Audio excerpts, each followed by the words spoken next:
Hey,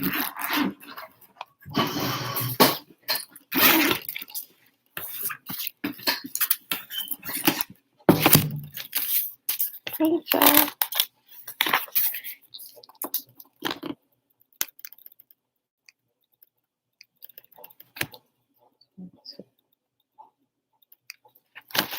Happy Monday, everybody. Happy Monday.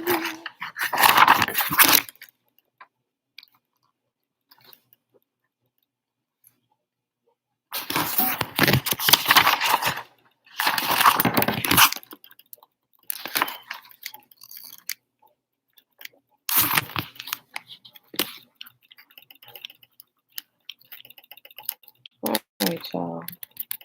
Happy Monday.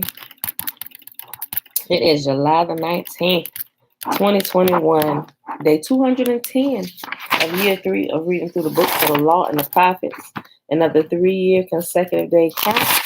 It is day 879. Y'all, today we're reading Jeremiah 10, 11, and 12. Then we're going to pick up where we left off at yesterday in Fossilized on page 245. Mom, shalom, Levon, blessings. All right, y'all. Let's go get started. Pull up here the Shema. Just found in Deuteronomy chapter 6. Oh, do we fix this?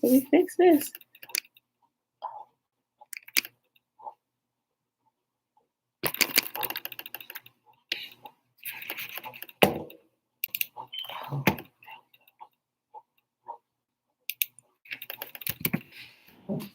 We gotta fix this.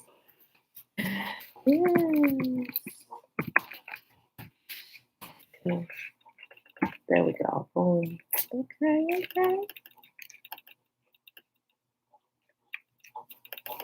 All right, y'all. Okay, Shema.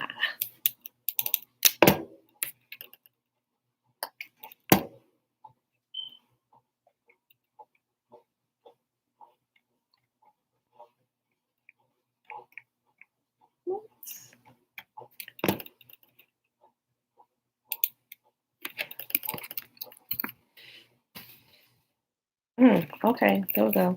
All right, Shema, found in Deuteronomy chapter 6, starting at verse 3, y'all.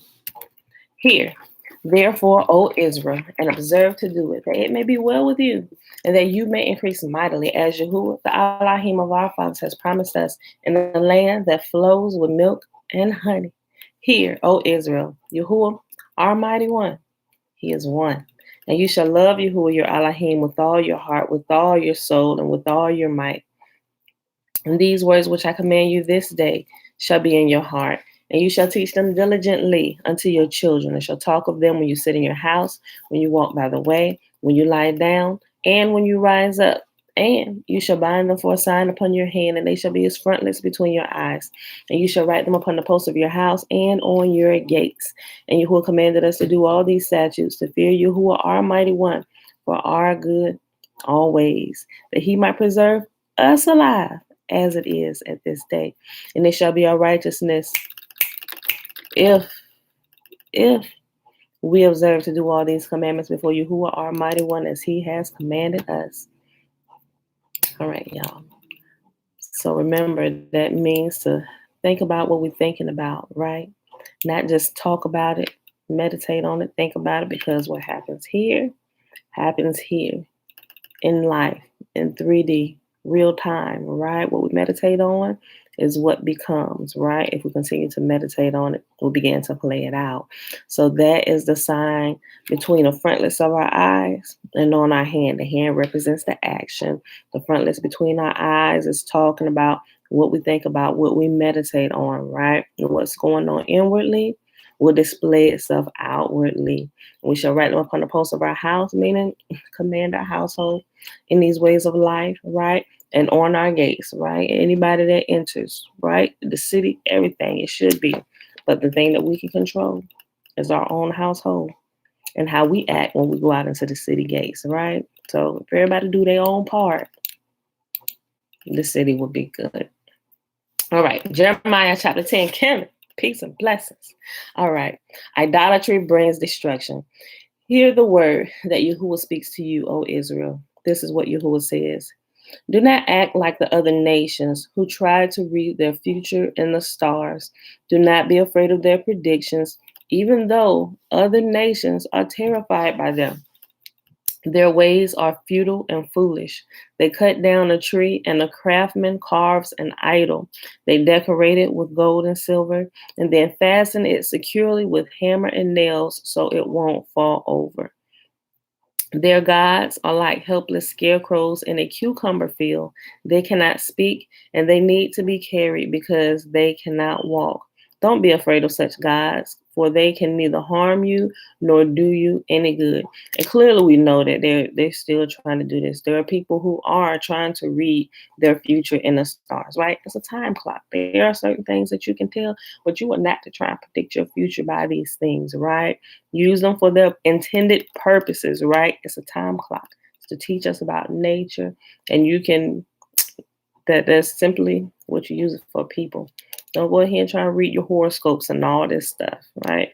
Although a lot of the stuff may seem like it's right, I'm just telling you, be careful with the truth and the error that's mixed up into the whole horoscope thing, right? Use it for what it was designed for by Yah, right? Okay. Verse 6, Yahuwah, there is no one like you, for you are great and your name is full of power. Who would not fear you, O King of nations? That title belongs to you alone. Among all the wise people of the earth and in the kingdoms of the world, there is no one like you. People who worship idols are stupid and foolish. The things they worship are made of wood. They bring beaten sheets of silver from Tarshish and gold from Euphaz, and they give these materials to skillful craftsmen who make their idols. Then they dress these gods in royal blue and purple robes made by expert tailors. But Yahuwah is the only true God. He is the living God and the everlasting King. The whole earth trembles at his anger. The nations cannot stand up to his wrath. Say this to those who worship other gods. Heaven and earth will vanish. Hold on. Your so gods who did not make the heavens and earth will vanish from the earth and from under the heavens. But Yahuwah made earth by his power, and he preserves it by his wisdom. With his own understanding, he stretched out the heavens. When he speaks in thunder, the heavens roar with rain. He causes the cloud to rise over the earth. He sends the lightning with the rain and releases the wind from his storehouses. The whole human race is foolish and has no knowledge. Oh, y'all, I'm sorry. Hold on. I just thought about this. I did not double check and make sure these settings on Facebook. Let me double check it real quick. I'm sorry. Because some people say they can't get in or they didn't get the notifications. It's slipping in my mind. Once I post a video, I'm sorry, I didn't mean to interrupt. When I post a video for the children, I make it like for friends only. But once I do that, it begins automatically changing everything to, yep, see, there it is. Hold on. I changed the privacy public. Okay. Okay, yeah. It changes everything to the more private setting.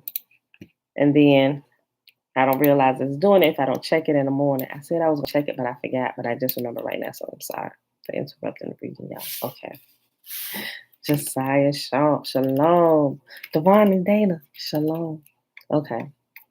Let's go back to verse 11. Say this to those who worship other gods. Your so-called gods who did not make the heavens and earth will vanish from the earth and from under the heavens. But Yahuwah made the earth by his power, and he preserves it by his wisdom. With his own understanding, he stretched out the heavens. When he speaks In the thunder, the heavens roar with rain. He causes the clouds to rise over the earth. He sends the lightning with the rain and releases the wind from his storehouses. The whole human race is foolish and has no knowledge. The craftsmen are disgraced by the idols they make, for their carefully shaped works are a fraud. These idols have no breath or power. Idols are worthless. They are ridiculous lies. On the day of reckoning, they will all be destroyed. But the God of Israel is no idol. He is the creator of everything that exists, including Israel, his own special possession. Yahuwah, the Lord of heaven's armies, is his name. The coming destruction. Verse 17. Pack your bags and prepare to leave. The siege is about to begin. For this is what Yahuwah says. Suddenly, I will fling out all you who live in this land. I will pour great troubles upon you, and at last you will feel my anger. My wound is severe, and my grief is great. My sickness is incurable, but I must bear it. My home is gone, and no one is left to help me rebuild it. My children have been taken away, and I will never see them again. The shepherds of my people have lost their senses. They no longer seek wisdom from Yahuwah. Therefore, they fail completely, and their flocks are scattered. Listen, hear the terrifying roar of great armies as they roll down from the north. The towns of Judah will be destroyed and become a haunt for jackals. I know, Yahuwah, that our lives are not our own. We're not able to plan our own course. So correct me, Yahuwah, but please be gentle. Do not correct me in anger, for I would die. Pour out your wrath on the nations that refuse to acknowledge you, on the peoples that do not call on your name, for they have devoured your people Israel, and they have devoured and consumed them, making the land a desolate wilderness. All right, y'all. Next chapter. Jeremiah chapter 11. Auntie, wholeness. Judah's broken covenant. Yahuwah gave another message to Jeremiah. He said, remind the people of Judah and Jerusalem about the terms of my covenant with them. Say to them, this is what Yahuwah, the God of Israel, says. Cursed is anyone who does not obey the terms of my covenant.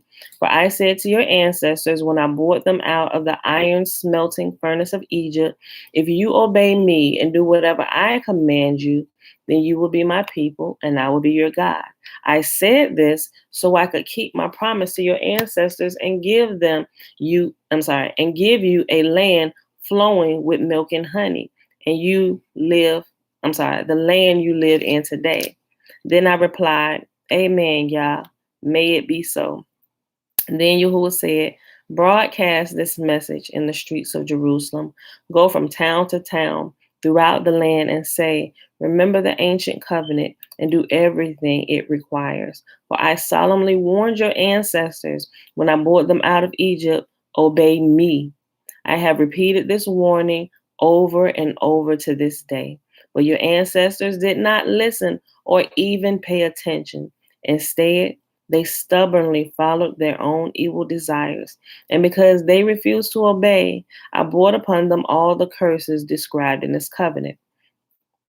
Again, Yahuwah spoke to me and said, I have discovered a conspiracy against me among the people of Judah and Jerusalem. They have returned to the sins of their ancestors. They have refused to listen to me and are worshiping other gods. Israel and Judah have both broken the covenant I made with their ancestors. Therefore, this is what Yahuwah says. I am going to bring calamity upon them, and they will not escape. Though they beg for mercy, I will not listen to their cries. Then the people of Judah and Jerusalem will pray to their idols and burn incense before them. But the idols will not save them when disaster strikes. Look now, people of Judah, you have as many gods as you have towns. You have as many altars of shame, altars for burning incense to your god Baal, as there are streets in Jerusalem. Listen to this. I'm about to tell them again. Pray no more for these people, Jeremiah. Do not weep or pray for them, for I will not listen to them when they cry out to me in distress.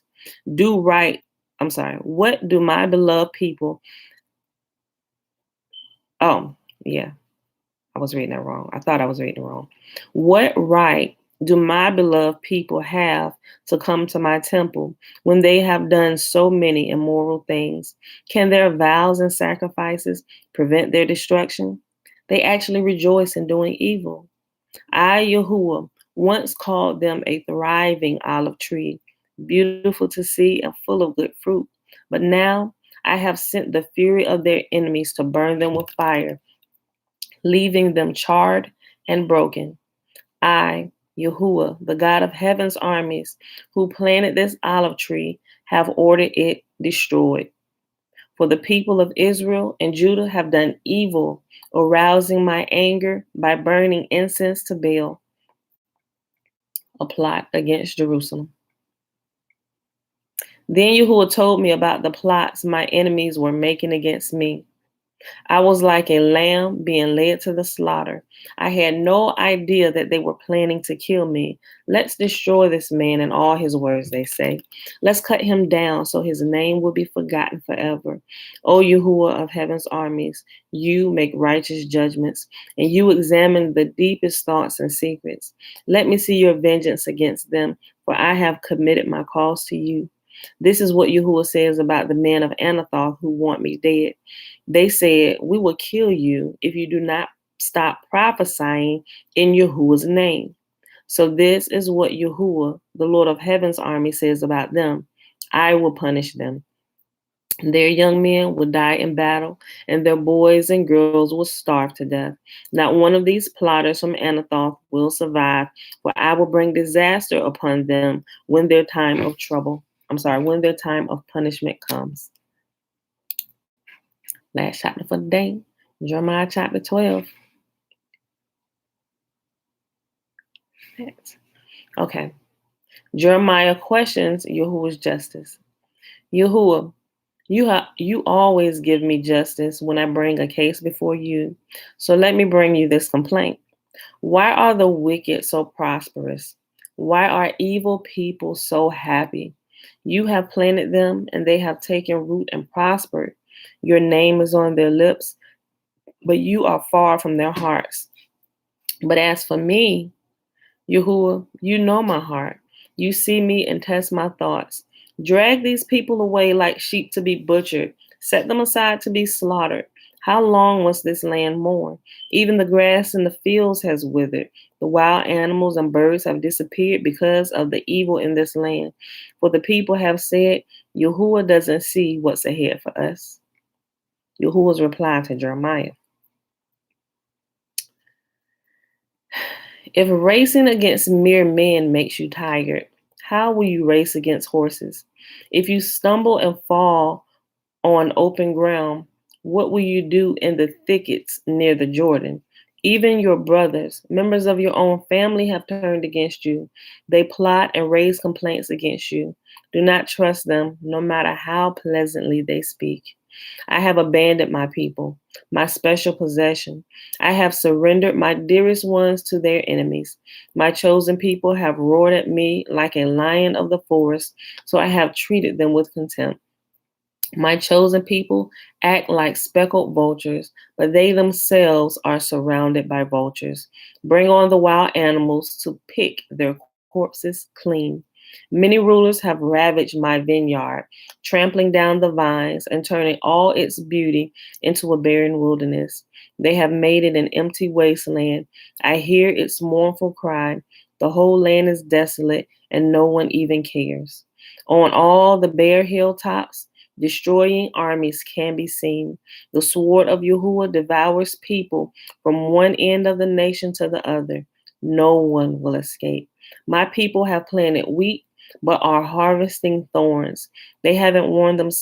They have worn themselves out, but it has done them no good. They will harvest a crop of shame because of the fierce anger of Yahuwah. A message for Israel's neighbors. Now, this is what Yahuwah says.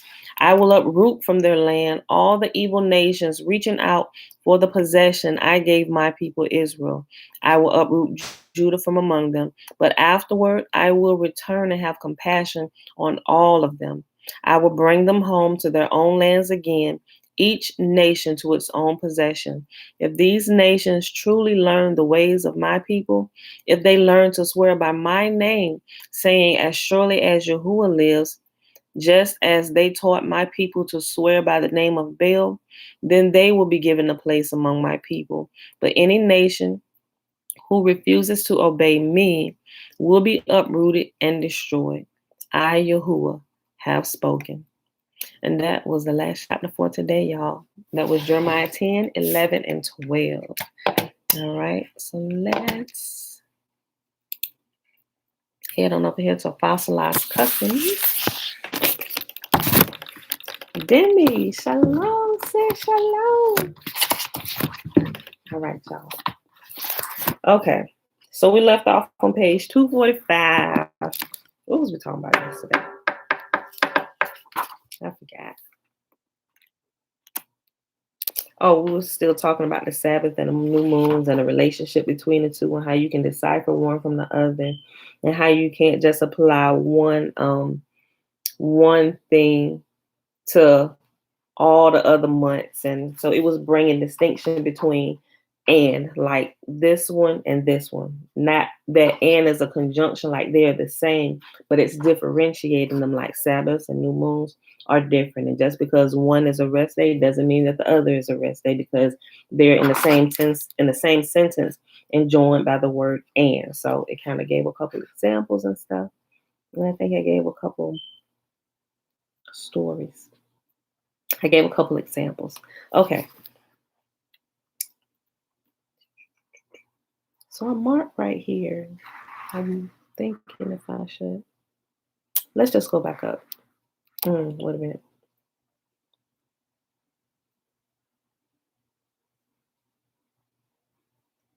Oh, let's go back up to the beginning of the page where it says even here. It's just a paragraph before we stop. Okay. Even here, there is a distinction between new moons and Sabbaths. Okay. So the let's go back so you can hear the scripture was talking about. It is Colossians 2:16. Let no one therefore judge you in eating or drinking, or in respect of a festival or a new moon or Sabbath, which are a shadow of what is to come. Even here, there is a distinction between new moons and Sabbaths, and they are shadows of what is to come. A shadow is understood to mean a metaphor or example of something else. It points to a coming reality, like a rough outline, and it is a semblance and is insubstantial. If we condemn one another over an unreal, indistinct pattern, we are wrong, even if we're right. If we get everything perfect yet lack love, we fail. Katina, shalom, shalom. Okay. And we talked about that a little bit, how it's just easier to catch more flies with honey than it is with vinegar, right? With things that are sweet, you'll get people's attention instead of coming down on them, talking about them, calling them heathens and all this kind of craziness that we kind of see as a pattern. People, even if you like what he just said right here, he said, hold on. Yeah, right here. This is a great example. It says, if we get everything perfect yet lack love, we fail. Because you can be telling somebody the truth, but your attitude towards them and your lording your knowledge of the truth over them and making them feel insignificant and just not conveying it to them in a loving manner. Even if you get everything perfect and all your information is on point, right? You still fail because you lack love, and that person is lost to you, right? That person is like, he or she may not be a lost cause, but they're definitely lost to you, right? You have completely burnt that bridge up with them, right? Because too many people not going to take kindly, especially if they don't really know you for real. Now, some people, if they know you, and they know how you are, and they know you a little might be a little bit of self-righteousness going on and a little bit of immaturity. And a lot of times it's really only people who's older than you or more mature than you that are able to see that don't quickly write you off. Like, okay, they get it. They still a little bit, but it ain't really, not saying you can't teach more mature people something when you're immature, because you actually can. And those who are wise and learn to glean wisdom from everything, right? Although I'm older and wiser than my children, I glean a lot of wisdom from my children, right? I ain't too proud to beg. I mean, I ain't not too proud to beg. I ain't too proud to say that I can learn from a child, right? I could be corrected by a child. And it's that same thing. It's the people with those type of attitudes where we got it perfect, you don't know, we got all the information, boom, and here's my stuff. Even if you give references and stuff like that, if you can't convey that and share that information with people in love, and you got everything perfect, you are 100% correct, but you missed the whole love piece. Even if you get it perfect, sis, you still lose. You still fail, right? I'll read that again. Look. If we condemn one another over an unreal, indistinct pattern, we are wrong, even if we're right. If we get everything perfect, yet lack love, we fail. Many articles have been written debunking the idea that the first day of each new moon is a Sabbath. Not only have many sincere Nazarene begun to believe each new moon is a Sabbath, but they also reset the pattern of the 7-day week each new moon. This reshuffles the 7-day week into a new beginning each month for these folks, and each new moon begins with the seventh day of rest, counting from nothing. We talk about this a lot, right? See, you can't just harp on one little piece of information because just saying it out loud, because I ran into that when we was first looking at it and looking at the, like, literally tracking it. And people are like, what? You resetting it every month? Like, saying that without actually going and testing it so you can see what we're saying. Because sometimes when you hear stuff, it may not always click, and so you can see, no, look, let me show you exactly what I'm saying, and here is why. Here, and it all works out perfectly, right? But sometimes people have to, that's why I say y'all go test everything, go look into it for yourself. You have to see, because sometimes, and it could be that you're not explaining it the right way, but we can tell. This book was written here. Oh, okay. This is what I was looking for. It says author's research spans 1983 to 2015, right? So even all through that, and I was born in 79. So all the time he spent researching, mind you, I was a baby during these years, like literally just born a few years prior, when he started researching all this stuff, and all that he has in here is current as up to 2015, and this was printed.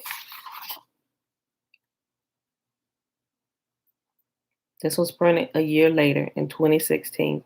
So he took all those years, 1983 to 2015, to study. Not that he started out, okay, I'm going to write a book, but just through his course of time as he was waking up to different truths and stuff, all the information that he had gathered, he compiled and put it in book form. And this one was printed in 2016, which we know there were previous printings because there are different versions. I have a couple of different versions, like what is it, like the 6th edition and the 7th edition and the 9th edition. So through all these years, but the most recent one is the 12th edition, which was printed was it 2016, 17, 18, 19, 20, 21, almost 6 years ago, right? So that's why you hear me a few times say I'm waiting for him to do a update of some of this stuff, because even back then, people, they apparently encountered people who were saying some of the same stuff that you hear me say. And if they would just go to explain it to him without him actually going to do the research, follow the days and stuff, because I don't think anybody can truly have this argument if they've actually gone out and did, like, not saying that he hasn't, but at least he doesn't have it in his book that he has.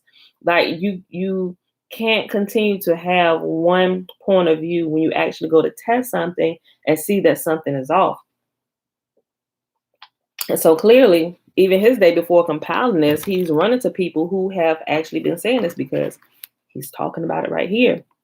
And he was telling them that you can't do this and reset it. And what happens is people start to say, okay, well, if you reset it, how do you do that? And you will have like, okay, so you might have 2 Sabbaths in a week and that would be all off. And but I used to think that way too, like I said, till I started tracking. I'm like, wait a minute, this works out perfectly.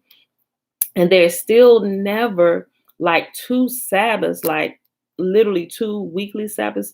They never merge into weeks. They never overlap, at least from my data so far, from the last 3 years of tracking, because that's what I was looking for. You would never, by counting it this way and following through, it's like always perfect, right? And it's always perfectly aligning with the feast days. And the feast days are time markers throughout the year, which seems, at least in my experience and my calculations, everything seems to flow perfectly. So by reading this, it looks like it's right until you actually go out and test it and follow it and track the data. That's not something well, in his course of time, had he tracked it from all these years, 1983 to 2015, and even in 2016 before he printed, some of this stuff he would have had to adjust it because he would see exactly what we're saying, right? So that's how I wanted to point that out, just in case somebody got it and reading it and they go like, oh, well, they doing exactly what he's talking about we ain't supposed to be doing. But I'm telling you, we didn't just, oh, we're going to do it just this way. No, we're actually testing and proving everything, right? Coming out the church, we know we've been led astray way too long. And a lot of the stuff we weren't taught. So we have to get those teachings from outside. We got to go study this stuff ourselves. And then we begin to run into some of these issues. And we begin to run into these issues and we begin Google them and YouTubing them and looking it up. Clearly, people have some of these same questions. Why? Because these things become obvious when you step away from indoctrination and just begin to look at truth and what is there.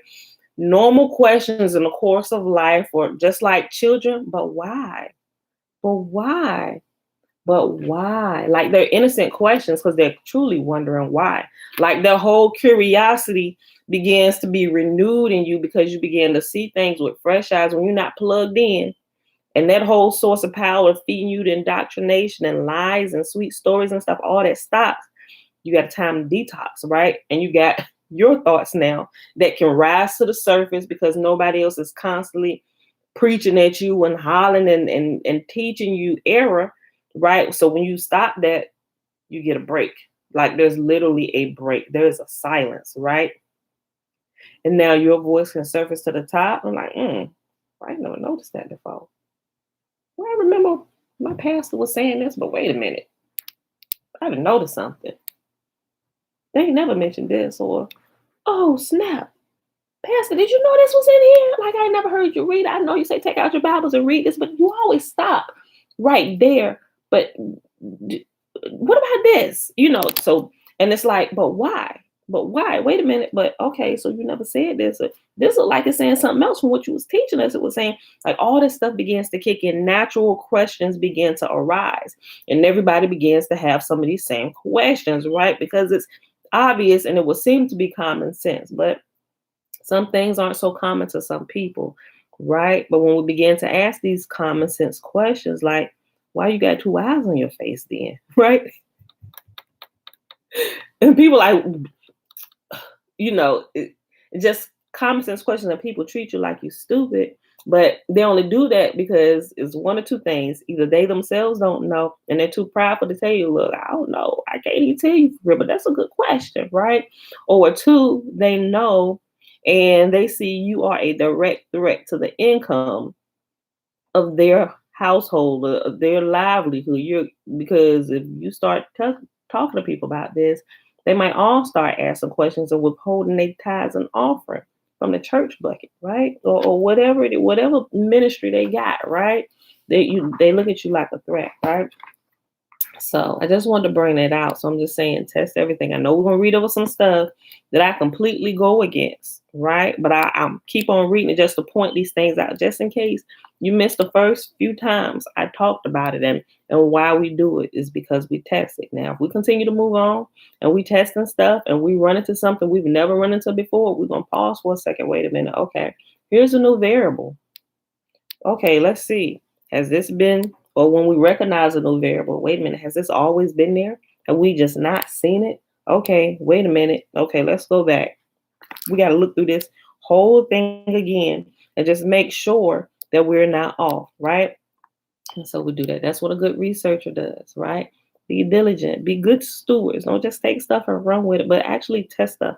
Make sure people ain't leading you to a hidden cliff, right? Okay. I'll just read this again.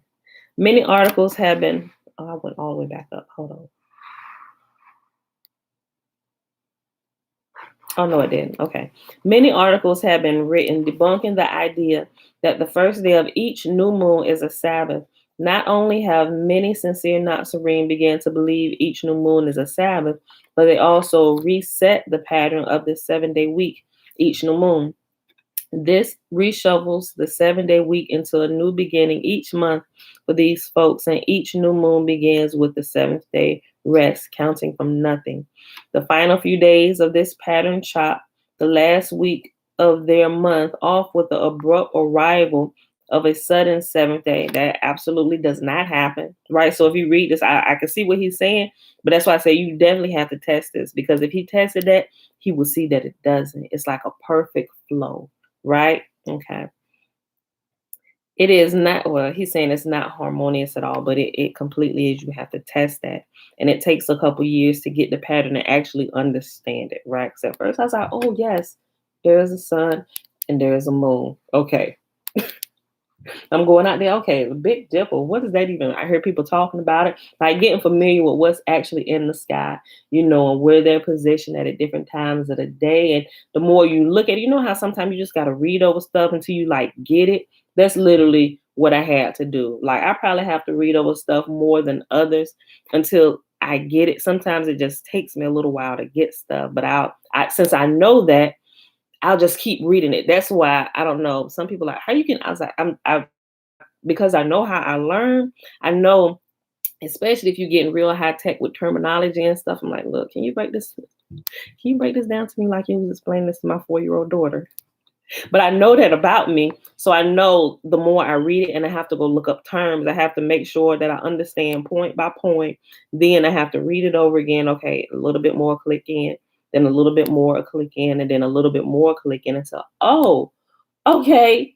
Oh yeah. When somebody catch me on the end part of that where I can just rattle it off, they were like, man, no, I was struggling at the beginning. I couldn't tell the sun from the moon. That's why I said 3 years, and it's still like a lot of stuff I don't know. Right. But if you go do that, you will see that what he put, at least his understanding of, I can tell by the words that he used that he hasn't done that, right? He's really book smart in his research, but there's not a lot of testing in regards to this. Although he has a lot of words about this, I can tell there's not a lot of testing he's done with this, aside from just going out looking and just going about his day without actually pulling up these things, Okay. The final few days of this pattern chop the last week of their month off with the abrupt arrival of a sudden seventh-day Sabbath. It's not harmonious at all, which we know. I just talked about that. It absolutely does flow. The pulse of the first week of creation is lost to those who follow this pattern. And so they have become observers of some lunar-based Sabbath system. It's not lunar-based, right? Because he just keeps harping on just the moon. Lunar simply is referring to the moon, right? It's, what is it with the stars? It's lunisolar plus the stars. You're using the sun, moon, and the stars, right? If the weekly Sabbath is set by the new moon, the arrangement of the week is under constant change. During the week of creation, the moon was brought forth on the 4th day and is simply called the lesser light to rule over the night. It is also used to calculate the appointed times or annual Sabbaths, referred to as high Sabbaths. The greater light, the sun, is used to calculate day and night. And so clearly he knows that, but he still keeps harping on the moon. Or maybe he's just talking about the ones that are just using the moon alone, which doesn't apply to us, because we know we have to use all of them in conjunction together to come to the proper counting, which is what the, like I said, always say, which is what the book of Enoch specifically talks about. Men err by this, right? By not appropriately counting the moon along with the sun and the stars. And because of those transition days, the days where the moon is black, when she's in her new moon state, there are transition days where you can't see her until she gets the first sliver of light. Those black days, which are considered new moon, she's new, but you can't call a new moon till you can see the new moon, right? Auntie here, no auntie ain't. I don't see auntie. Boom, boom, open door. Oh, yes, auntie's here. I can see her now. She's here. We can know she coming. Hey, open the door. Like my husband do all the time. Hey, babe, open the door. I'm outside. Okay, I look out the window. You outside or where? Oh, I'm about to pull up. Oh, you said you was outside.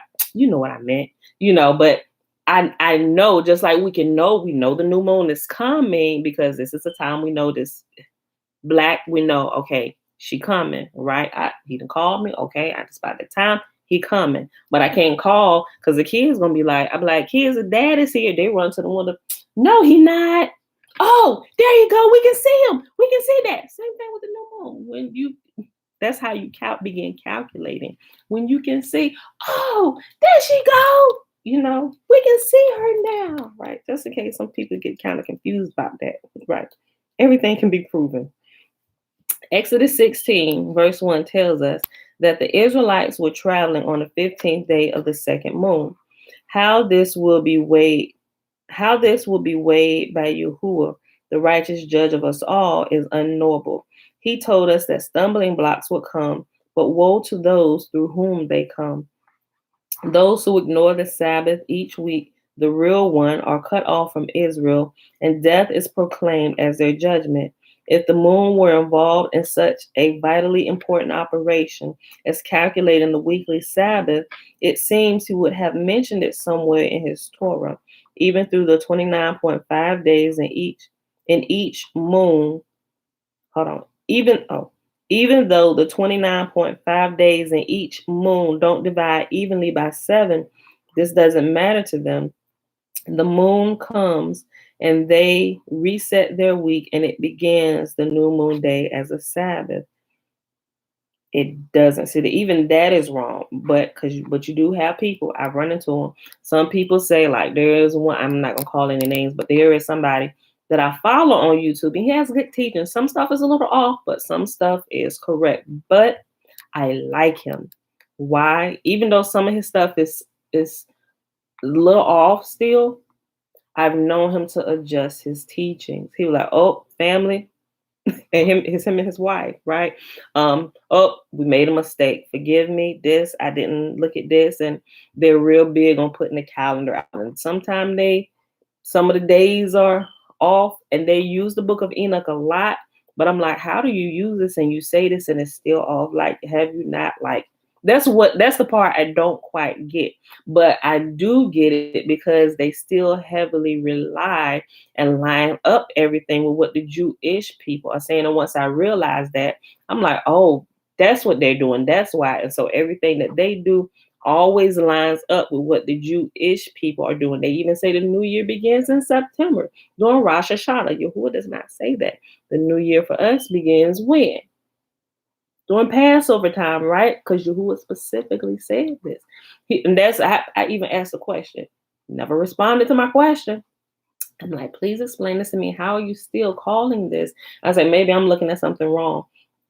How are you still calling this the beginning of the year when Yahuwah specifically says, this is the beginning of the year for you, right? For my people, for Israel.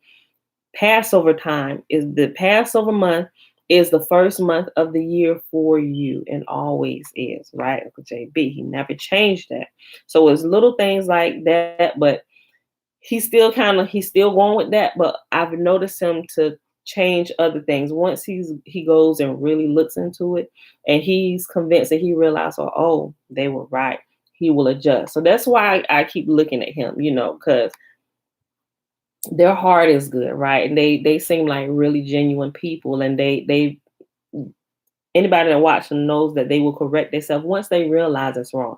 They may not do it in our time, or, well, what about this? Because maybe they're too busy. They haven't had a chance to really go research that yet, but I can tell you do research. And when you take the time and go do it and you realize a point that somebody else other than you or your wife has brought out, you will come back, they will apologize, and they will correct it. So, family, we were wrong about this. So, somebody asked us this question, and we decided we really took the time, we went through this, and here's what we found. And we realized we weren't considering all the information that's available. We overlooked it last time, which is why we believe this way. But now we're adjusting this because we got the proof. We cannot deny this, right? So there's people like that. I'm like, okay. So remember, like I said, be patient with people while they work out their own salvation. Everybody don't have everything 100% correct. Even myself, right? I have a couple people. They privately, oh, wait a minute, you right. Oh shoot, hold on, let me go back, right? But some things they may bring up that I'm convinced on, I'll just like go back and double check because they may bring up a valid point, which causes me to like, wait a minute, okay, that was a valid point. Let me just double check, make sure I'm solid, and I'll go back. Oh, I missed this. This still what I was saying, but this is like further proof. This is a testing point here. Okay, this, and we'll kind of talk back and forth. This, oh, well, you right. Okay, yeah, so we can sit down, we can talk it out, kind of go through it, and iron sharpens iron, right? Okay. Even though the true Sabbath is supposed to be the seventh day of each week, they let the moon tell them when the seventh day is. The previous week, which the same moon set for them, is interrupted with the sudden arrival of a new seventh day, the first day of the moon. The first day of the moon is the seventh day of their week. Careful, you could get cross-eyed thinking about this too long. Truly, you can.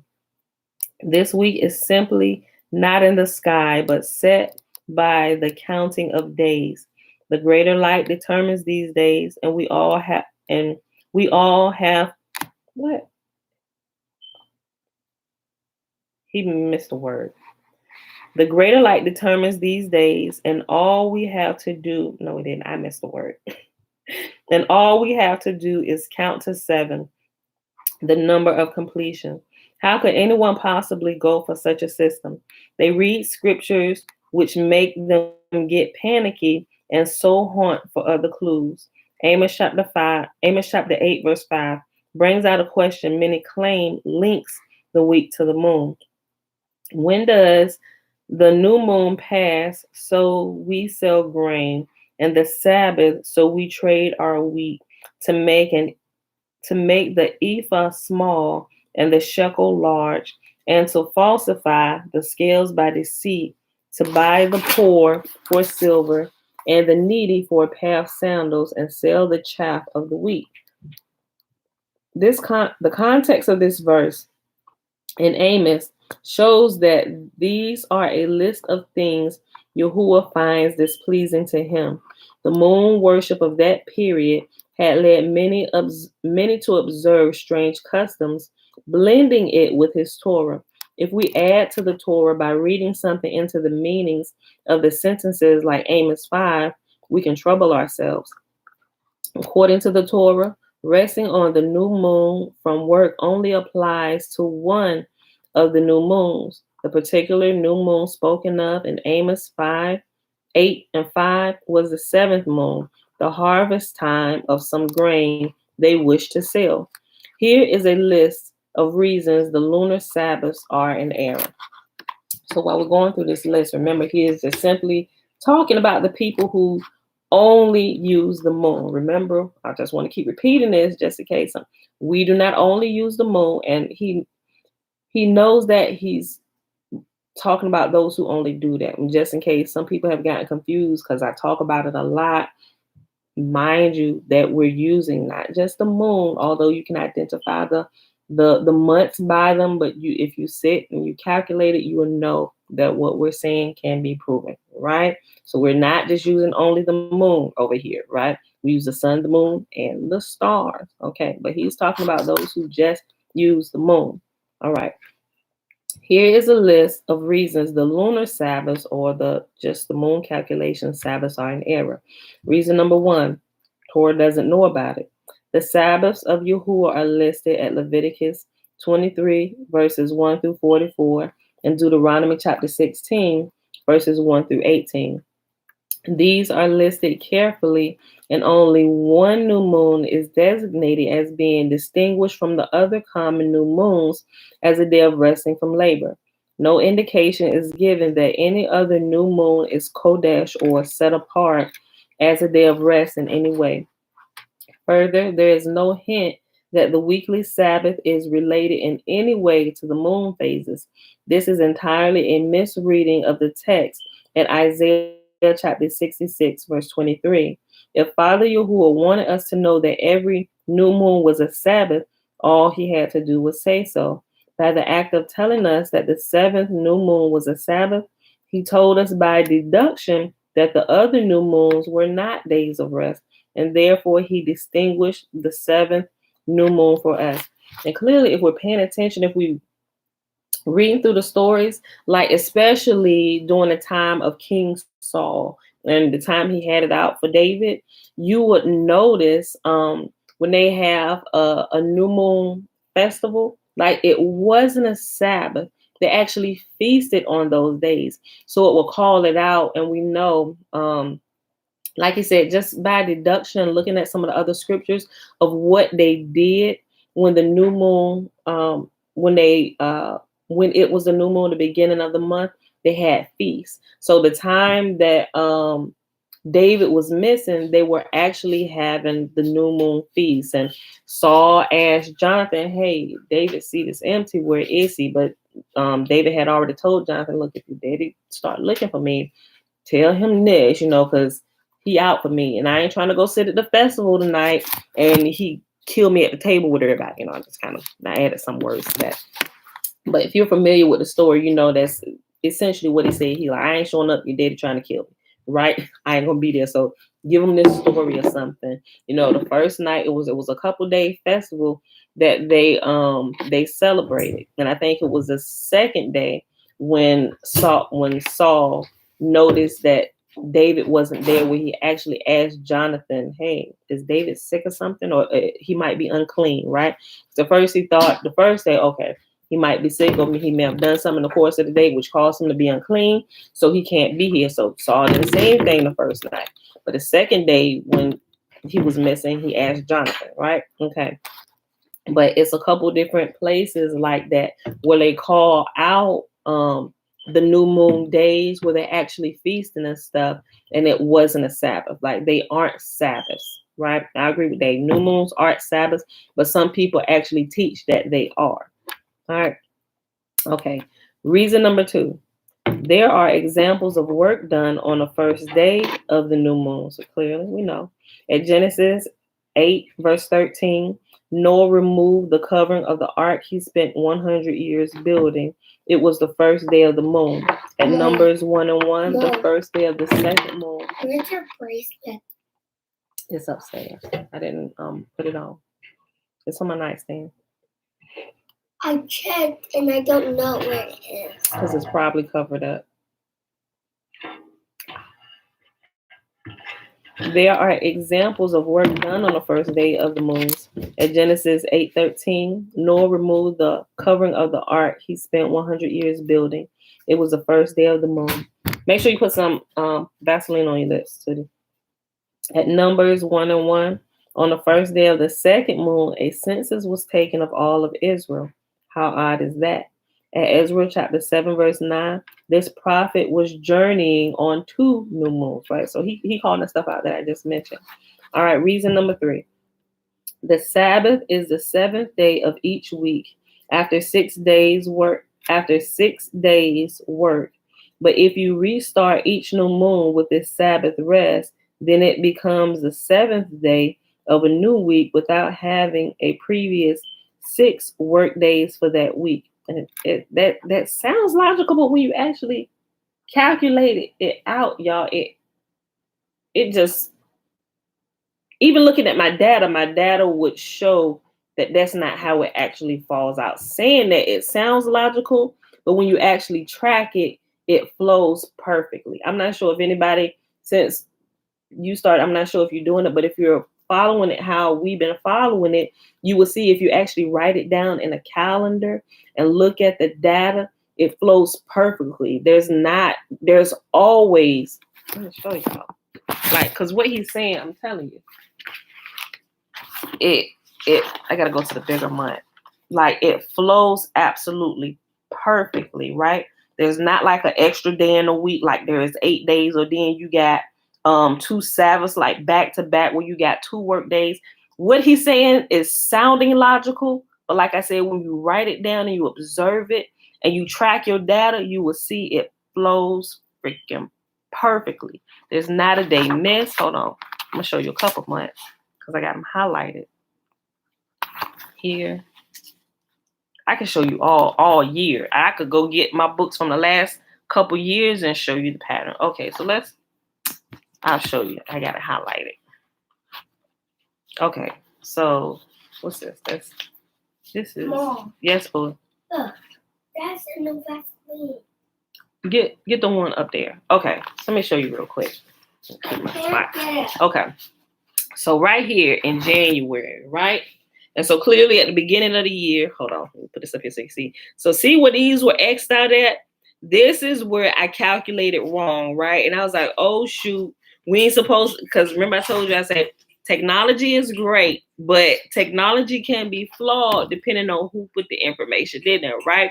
So this at the beginning of the year was when we're like, oh shoot, we have to physically watch. Like you can't slack up on actually going outside to watch because you don't know if technology has a glitch or something, right? So you still have to observe while you're using it. Like it's convenient throughout the month if you know the major dates or whatever throughout the month, just looking at the moon or where we at in the month or whatever. You can kind of coast a couple of days and glance at the app. Okay, we right on track.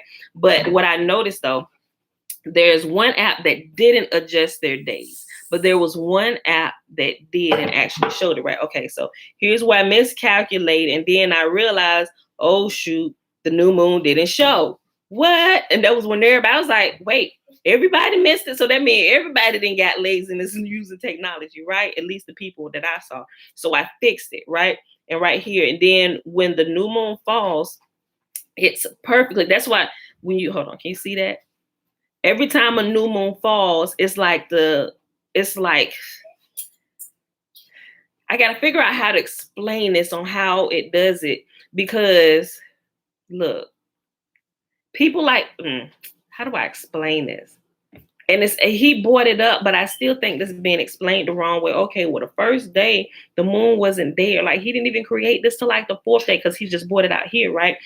But I'm still trying to find the words to explain that the proper way, because that lines up with how it's being calculated, because it always falls perfectly. So when you track the data, and also you can see when I track it, I was putting the moon phase to see, okay, where are we at here? And what does the sky look like, right? So here's a new moon. Then you count between these days and 7th, which is a Sabbath. And you count through here 7th, the 7th day is a Sabbath, right? So you will also begin to notice a pattern that clearly the new moon will fall in the last week of the month of the last Sabbath of the month. Yes, Sweetie. Yeah, it's right there.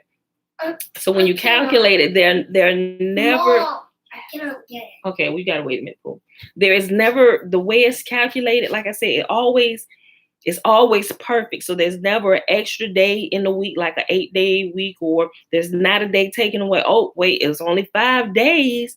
And then we count like it. That never happens. Because when I noticed, I was like, oh, wait, we might run into a problem. Okay, so that was January 2021. Right, boom. Okay, so then what is this? Where we at?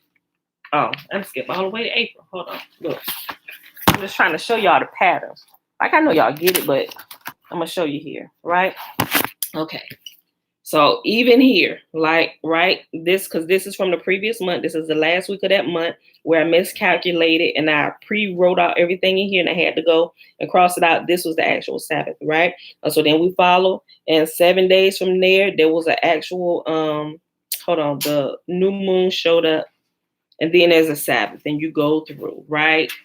And so it all falls in line. Then we're at March, and then you have the week. So whatever day, the last week of the month on how Yahuwah calculates. So this is March 20, and this is the end of the month of February here. Then we begin it down here. with the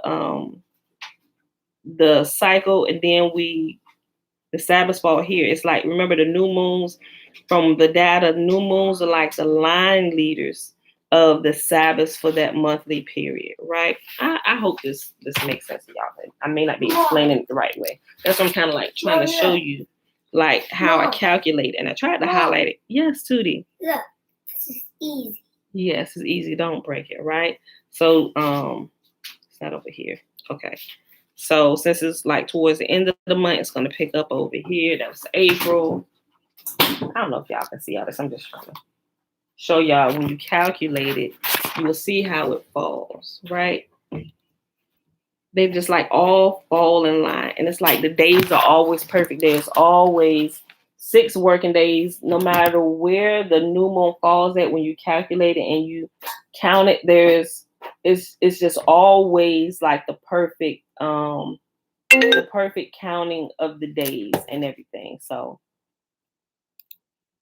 like I said, you gotta actually do it and track it to see exactly what we're talking about, because if you just read it, sometimes it may get confusing and what's being said, it sounds logical, like, well, yeah, you got a point, but I'm like, if you actually go track it, yes, Tootie, you will see exactly what we're talking about. What, Pooh? Who's calling you? I don't know. I didn't answer it, Pooh. I'm live. Are you waiting for a phone call? Who?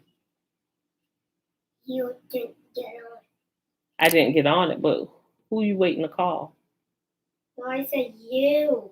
Oh, no. I wasn't waiting for a phone call this morning. But it wasn't a real important one. Okay. So let's go back here to the reasons, right? Okay. Who was at reason number 3? Let's see. Let me read 3 again. Okay. The Sabbath is the 7th day of each week after 6 days' work. But if you restart each new moon with this Sabbath rest, then it becomes the 7th day of a new week without having a previous 6 work days for that week. The 7th day begins each of their months somehow and makes the 2nd day of each month the first day of their week. With an operation like this going on, you would think that our Father would have given at least a couple of sentences explaining the relationship of the moon to the week. He is totally silent about this relationship, and it would seem to be so if you're only reading what has been canonized, right? And just what has been canonized is not the only thing we should be looking at, right? There is the entire book of Enoch that gives very specific detail about this, but they don't count the book of Enoch as being inspired because the early church fathers said, no, this is not the inspired. It's extra literary work, and it's fun to read, but it's not the inspired work of God, right? I'm like, y'all is dumb, right? But as you grow up, you'll begin to realize some of these things like, wait a minute, because, okay, so we got this right. You gave us this canonization, but from your canonization, it looks like there is a missing piece, because this jumps from here all the way to here. What happened in between? Where did you pull this story from? Can I see where you pulled this from?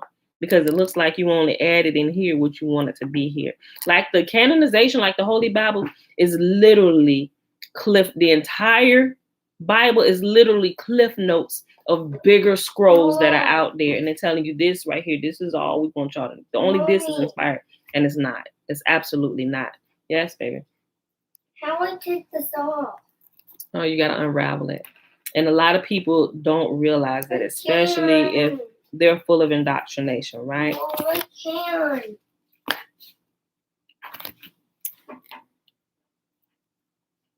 Oh, yeah. Oh, yeah. I'm sorry, y'all. She didn't. You might have to get some. Might have to get some scissors. This is all twisted up. Go find some scissors. Where my scissors? Uh-oh. Here you go. It came out. Her hair came out. Look, you still gonna need scissors to get that off. She was combing her doll baby hair, y'all. Comb got stuck in her hair. All right.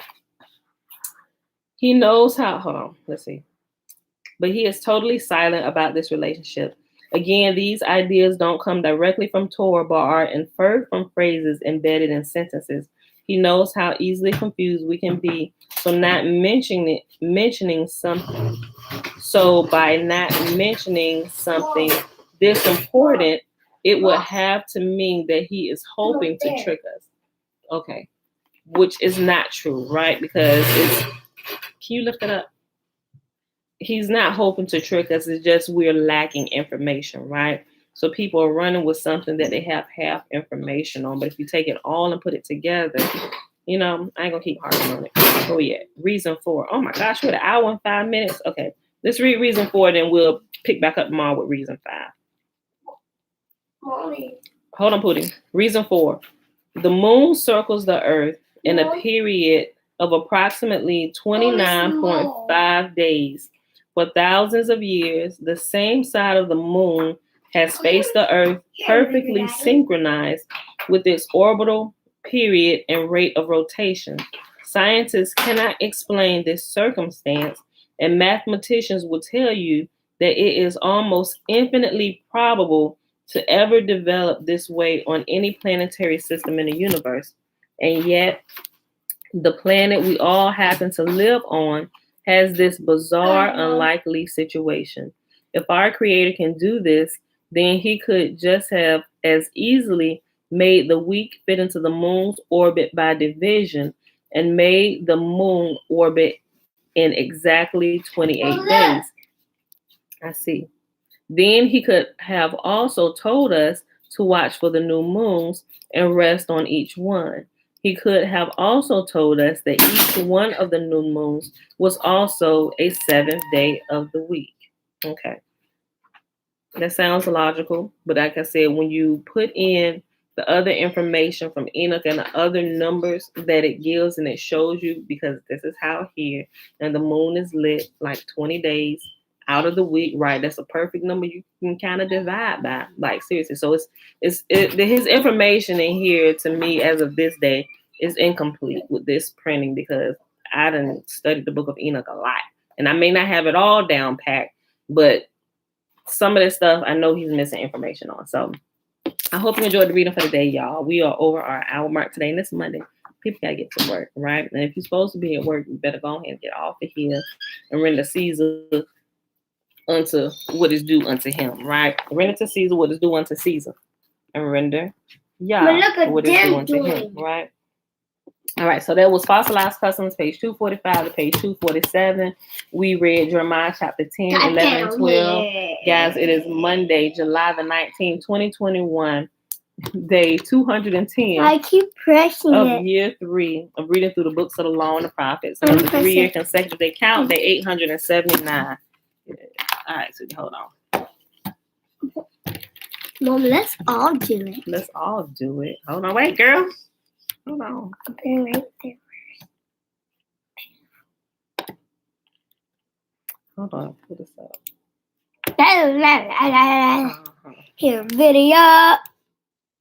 Well, don't, girl. We read the blessing. Them are gone. No, they not. Look, Tootie, you about to be going out this camera in a second. Okay, look, stop doing it. Hold on. Blessing. There we go. All right, y'all. Remember, the blessing is found in Numbers chapter 6, verses 22 through 27. Remember, the first 21 verses is what? The Nazarite vow. Mere no woman can take it, right? Okay.